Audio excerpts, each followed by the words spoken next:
Thank you so much. We have a fantastic subject, financial services, blockchain and disruption. And if any industry is going to be disrupted by blockchain, surely it's financial services. 3 panelists. Format is each of them is going to say a few words, talk for 4 minutes. If they talk for 5, I'll try and bring that to a halt, and then we'll have time for questions. So the order we're going to go in, first will be Tom Coghill, over to my left, your right. He's Commercial Director of Royal Mint Gold. RMG is the world's first gold on a blockchain from the people that make real metal coins. So Tom will go first. Second will be Grant Blaisdell, who's sitting to my right. He's the CMO of CoinFirm. CoinFirm's the global leader in blockchain, AML, CTF, and compliance. And then third, completing our speakers, is Anthony Woolley. He's Head of Innovation UK, Societe Generale, who's responsible for Societe Generale, the huge organisations' relations with the fintech sector. So we've got fantastic initial views, and then we'll look to you for questions for the latter part of the session. And Tom, over to you to start. Thank you very much. I'm not sure how many of you are familiar with the Royal Mint. We're an 1,100-year-old government-owned institution. We're owned by Her Majesty's Treasury. And we make the coins that you find in your pocket in the UK, all the coins in circulation, along with coins for 60 or 70 other countries globally. So I can put my hand on my heart and be honest when I say that we make tokens of value, and we know a thing or two about it. We've been doing it for over 1,000 years. So this space, this digital asset space, and making tokens of value is quite natural for us to go into. We're just doing it in a digital way now, rather than physical coins. And a lot of the questions we get asked about why are we doing it, mostly because we recognise that modern society is using electronic payment more and more commonly every day. We see the rise in contactless payment and noted the advent of digital currencies and their use in society. And we thought, what does the Royal Mint need to do to be relevant for tomorrow? After all, our motto is established for tomorrow. And so this is one of many initiatives we have, which is looking at innovation. But specifically what we've done here is we've put gold onto the blockchain. And we can do this, and we're in a privileged position to be able to do it effectively because as the Royal Mint, we have a vault at our facility in South Wales, which is capable of holding significant amounts of physical gold. And so it's very natural for us to build a currency-based blockchain application to sit alongside our existing physical bullion business. We already have a business that makes bars and coins, the Sovereign, the Britannia. We market these to institutional investment, we market them to asset managers, we market it to consumer investors as well, and we have a retail online portal for purchasing of physical gold. So it's very natural for us to think, what about our clients who want to buy gold and hold it digitally? And so the idea of launching RMG, Royal Mint Gold, a blockchain-based ownership of physical gold, came very quickly. We've been working on it for 3 or 4 years now.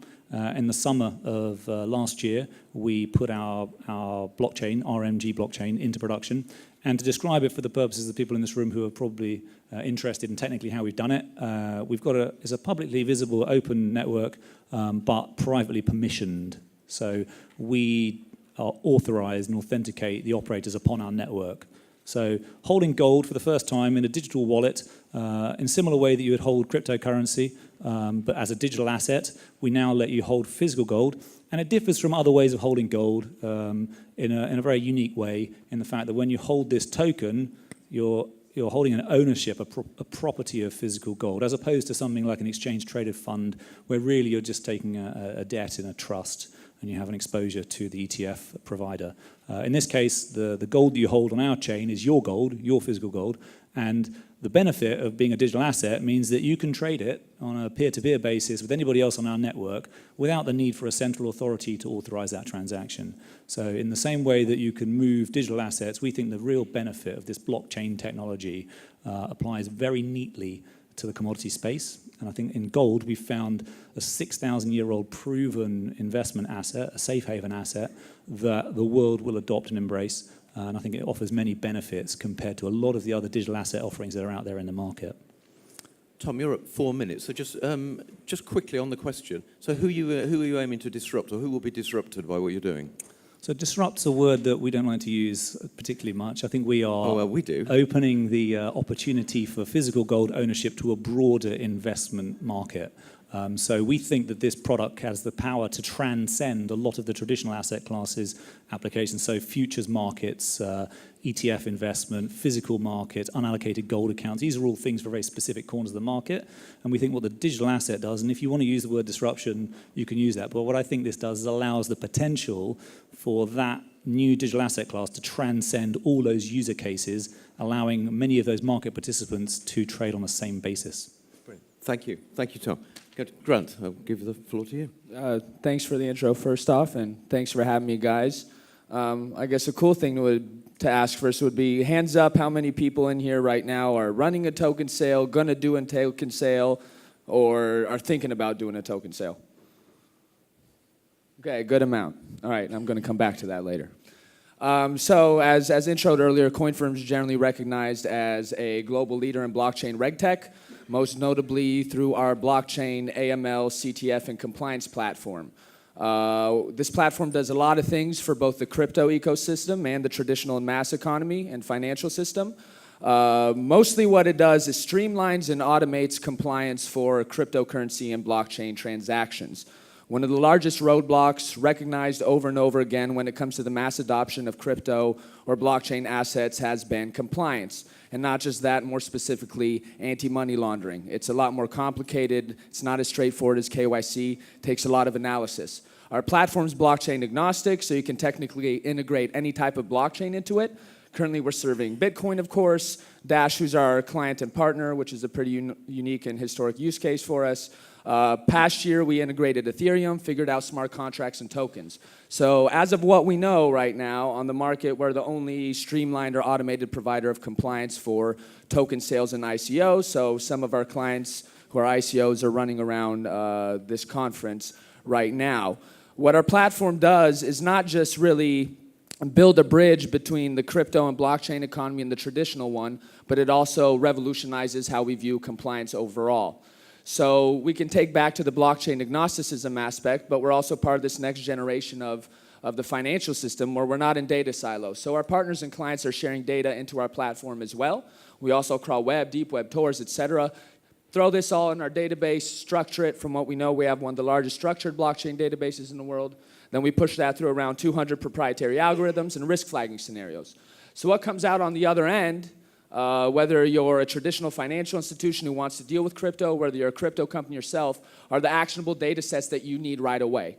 And then through our API, you can streamline that, automate it, scale it up to your commercial purposes. The ICO thing, how many of you who raised your hand are taking anti-money laundering seriously when it comes to your ICO? This is always an interesting question. Whoa, those hands didn't go up as quickly. Okay. So cool use case, what we do around ICOs, for example. So obviously, we allow them to do an AML risk analysis on their contributors, prove the source of funds. So we're not just protecting them from kind of a regulatory legal sense, but here's something a lot of people don't realize is that these ICOs are raising millions and millions and millions of dollars, but they can't generally use them in the traditional economy at all whatsoever. No bank is going to touch them, etc. So we also work directly with multiple banks around the world, whether in Japan or Gibraltar or in Switzerland, so that they can use our platform as this layer so they can start actively accepting crypto clients in the crypto economy.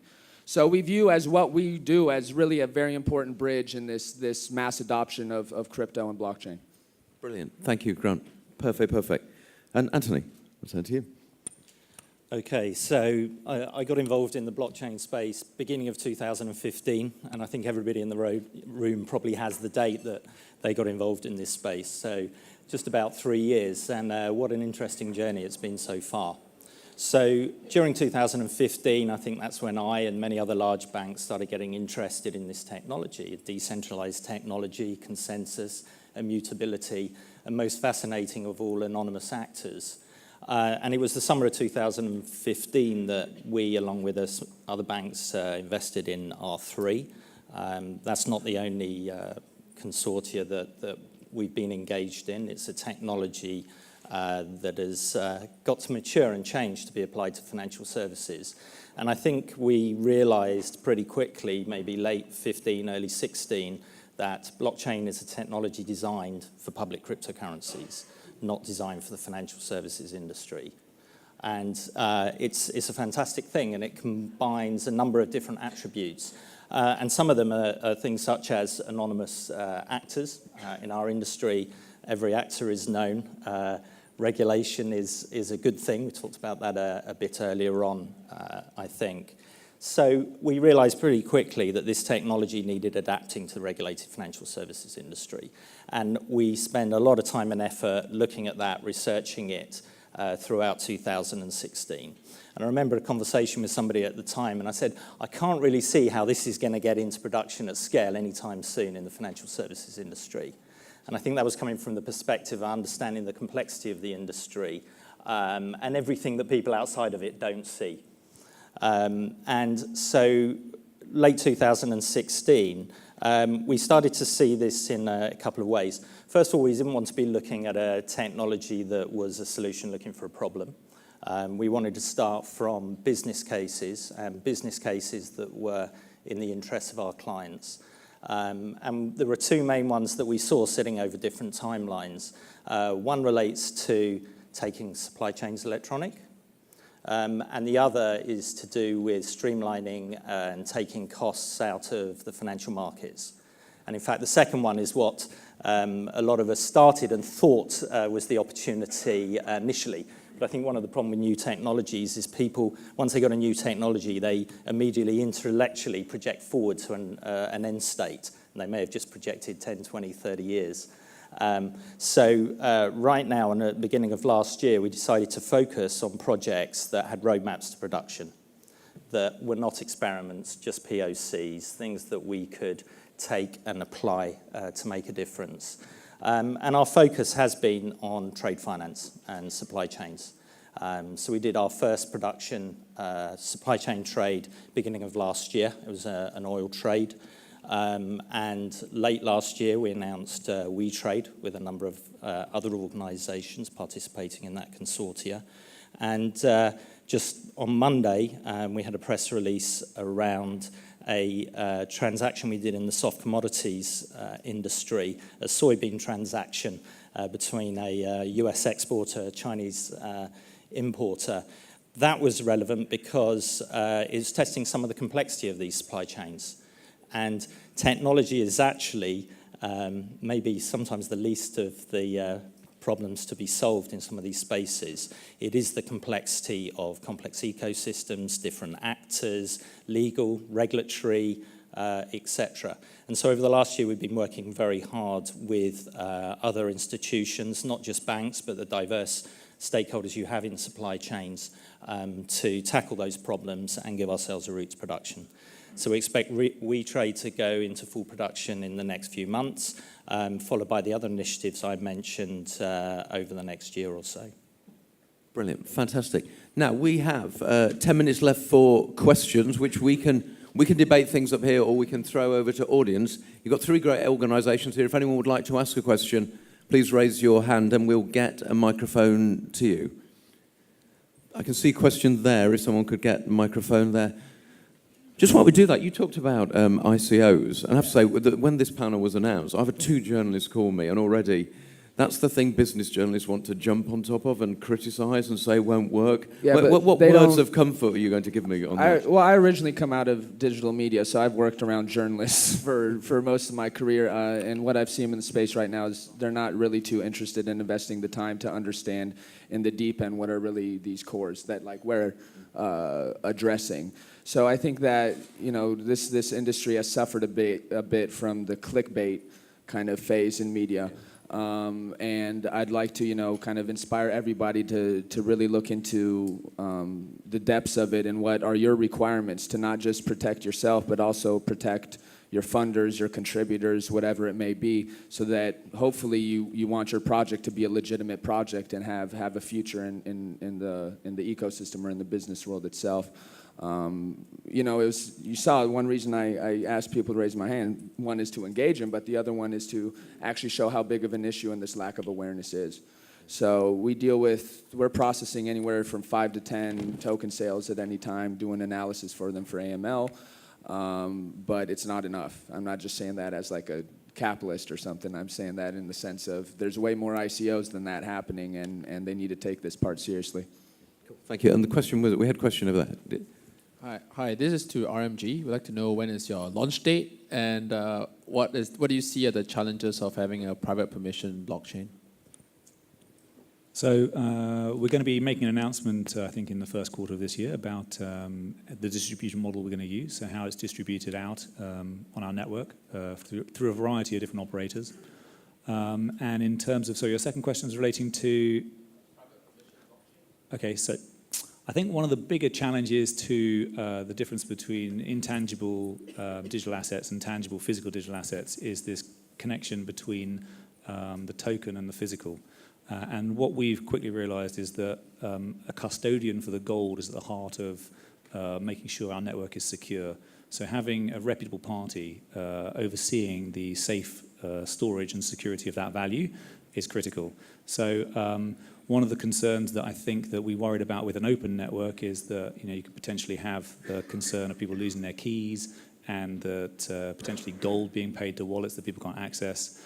So we use a multi-signature privately permissioned network that allows us to be able to re-authenticate keys for people who have lost their keys on production of the correct authority and identity. So we believe this is the right way for people to hold gold on a physical basis, allowing us as the network operator to be able to ensure that their gold is maintained as theirs throughout. Thank you. Do you want anything to add? There was a question at the front there, if we could get a microphone. Anthony, just while the microphone gets over there, are you predicting anyone that will suffer from this year from blockchain, or are things happening slowly, as we've heard in previous panels today? In terms of people suffering... Sectors of the financial services industry. Well, the suffering, first of all, I think may come from the ICO environment that's emerged in 2017. And I think it's important to understand that investors and retail investors need to be protected. And so I had to answer that in terms of your suffering question first. But no, I think that for our industry, this is more of an emerging revolution. And I think it will be most impactful in supply chains and taking supply chains electronic. And that's an area where the simple problem of taking supply chain electronic is actually very simple. It's a lot less complex than what we've done to take capital markets electronic over the last 20 years. But this technology enables us to get over the issues of the diverse needs of complex supply chains. Excellent. Question at the front. My question is sort of related, and if you can expand more a little bit on that trade finance, supply chain finance example. Have you been able to quantify some of the benefits you're trying to achieve? I can't give you any numbers, but there is, if you look at how trade finance works today with issuance of letters of credit, the certificates that shipping companies need, levels of fraud, and so on and so forth, I can just say it's a very inefficient industry. And quite a few people have tried to take it electronic over the last decade, and it's generally failed because of that diverse nature of the stakeholders down that supply chain. So I think what's happening now is that we are pulling together these consortia and these ecosystem, oil companies, shipping companies, banks, etc., with a technology and a flat platform that can now make that possible.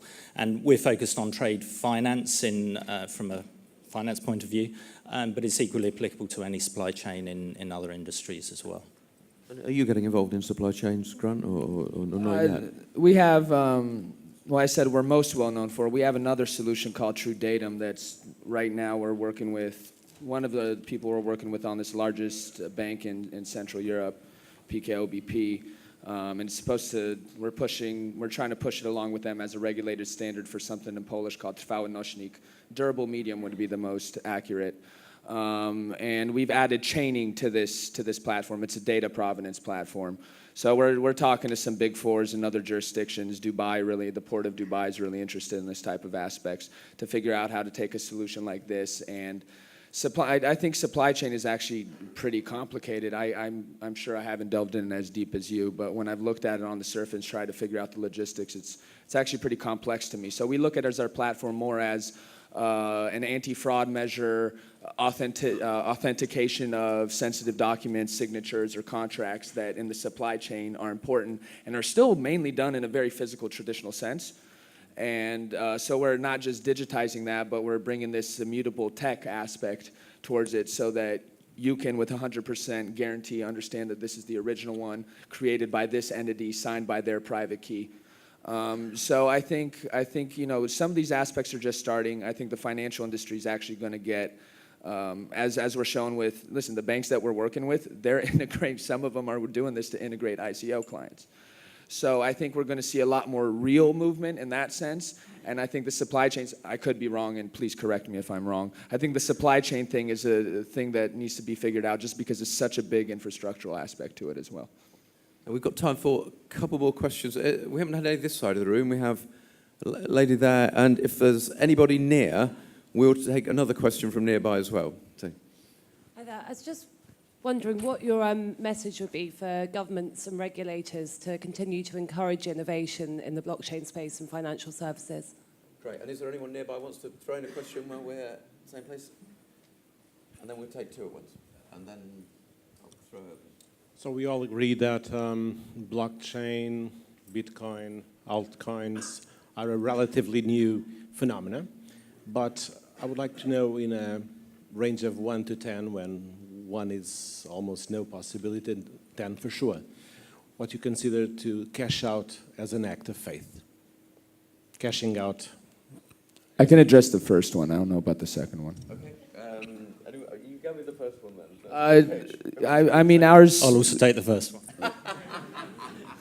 We deal with regulators quite a bit, and obviously financial institutions are directly tied to some of those things. So when we talk to regulators, or at least when I talk to them, one of my first things is if you really understand the core foundations and characteristics of public blockchains, for example, something like Bitcoin, et cetera, you would see that it is especially anti-money laundering regulators' wet dream.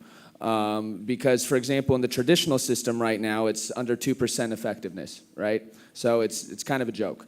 If you take a crypto or public blockchain type of infrastructure and add a layer like ours on top of it, that can go into 90 percentiles of effectiveness. And this isn't just about enforcement. This is also about opening up the global financial system to people all over the world who are actually kind of discriminated against or blocked out because the system is so ineffective. So our goal is to show regulators actually this is extremely the most effective tech, and like our solution on top can actually change compliance overall or how we view it. Anthony. I actually think the regulators have been very enlightened the last 3 or 4 years. Colleague from RBS, Richard, earlier was saying, we prefer good regulation later than bad regulation earlier. And I think that they have been walking that line very well, actually, and been very open. As also said earlier, regulators don't regulate technology, right? They regulate implementations of technology. So they look at what it's actually being used for.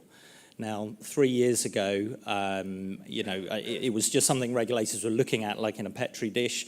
I think the market cap of Bitcoin was about 4 billion. I saw it go over 800 billion the last couple of months. The regulators have really encouraged, supported, but then got engaged and regulated when there was significant risks of, for example, retail investors getting hurt. So the ICO hockey stick that happened last year, I think you can see that once that went beyond a certain point, you can see the SEC step in and other regulators start to move around the world. My advice to them, I think that they've got quite a good balance at the moment. I think the one thing is that there is a big risk of regulatory arbitrage where there's not a common level of regulation around the world. So I think with a global technology and a global network such as this, it's important that all of the regulators collaborate and not compete and move forward in a consistent way with the way that they bring regulation to bear on these applications. Can I just add one second real quick to what he said? Real Okay, quick. yeah, our viewpoint totally has been to treat this as create a global standard for this. Our CEO used to run global AML for RBS actually for a few years. And based off, once again, off the characteristics of this technology, it's considered with no jurisdiction in mind. And the only way we've seen to effectively address it is create a pretty straightforward baseline global standard for it. Sounds good. Tom, I'm guessing you don't want to step up to investment advice, or feel Well, free. I can't. I'm not in a position to be able to answer number two because I simply don't have the capacity to I think comment if on. you were in the previous session, he said buy as much as possible and hold forever, I think. But that may not be the best advice. But Tom. certainly, you know, speaking of the challenges of launching a product into a financial market space, you know, what we're talking about in our case, a physical gold offering, we've looked very hard at all the different regulatory treatments that our product would get globally around in different markets. And you're absolutely right. You know, we find different interpretations of our product in different jurisdictions. And this is a challenge that faces, I think, all financial markets in terms of having a unified playing field and the classification of, you know, what digital assets are, you know, constitute. Our product at the end of the day remains a physical gold offering, allowing people to buy it on a blockchain basis. Changing the ledger of which the ownership is based doesn't in itself decry it as a different type of product. It just still ends up as gold at the end of the day.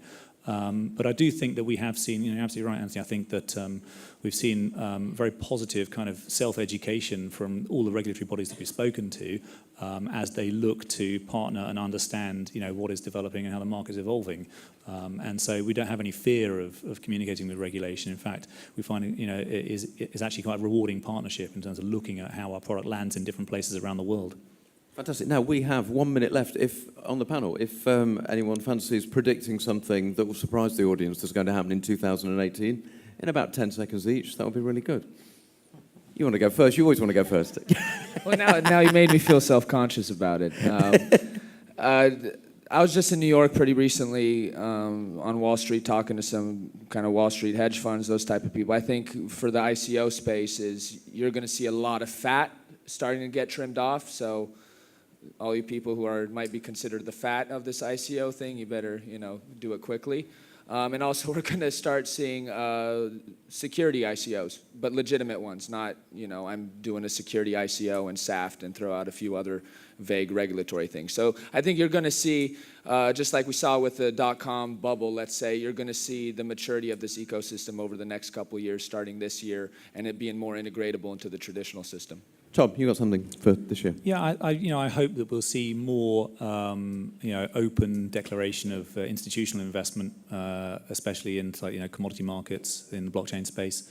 I know from the discussions that we've had with many people who are interested in investing in our product that has a very institutional flavour to it, and I expect that their fear of looking at this market is going to change and thaw and actually be seen as very positive for the growth of many of these kind of products that are coming out.